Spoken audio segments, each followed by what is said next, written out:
ఆదిలాబాద్ జిల్లా బోత్ మండల కేంద్రంలోని దన్నూర్ బి గ్రామంలో ప్రభుత్వ ఉన్నత పాఠశాల విద్యార్థులు పాఠశాల బయట కూర్చుని నిరసన వ్యక్తం చేశారు. 10వ తరగతి పరీక్షలు దగ్గర పడుతున్నాయి. మా హెడ్ మాస్టర్ సమయానికి రాడు. మా పాఠశాలలో కూడా చాలా ఇబ్బందులున్నాయి. ఇవన్నీ వీడీసీ వారికి ఊరి వారికి చెప్తాము అంటే మీకు హాల్ టికెట్స్ ఇవ్వమంటూ పాఠశాల సిబ్బంది బెదిరిస్తున్నారు. సాయంత్రం స్టడీ అవర్స్ సమయంలో మందుబాబులతో చాలా ఇబ్బందులు ఎదుర్కొంటున్నాం.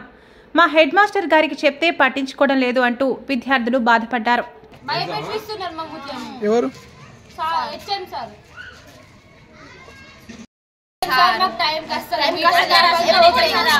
మాట్లాడుకుంటూనే ఉంటాడు. మాకు ఫోన్లే అసలు ఫోన్లు స్కూల్ కలో చేయదు.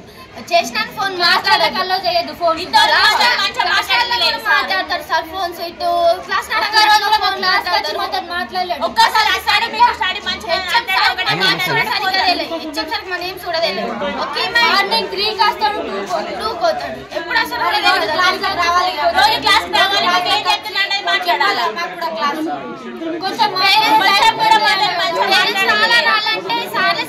పేరెంట్స్ ఎక్కడికెళ్ళి వస్తారు. ఇంకా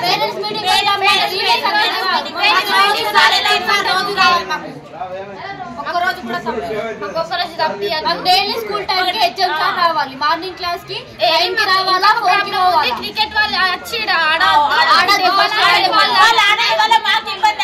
బాళ్ళ బట్టి కొడుతుండ్రు. మాకు నడంగా బాల్ ఎత్తున్నారు. ఆపుదండి కూడా ఆపలేరు. ఎత్తాం అనుకుంటే వేస్తున్నారు బాల్.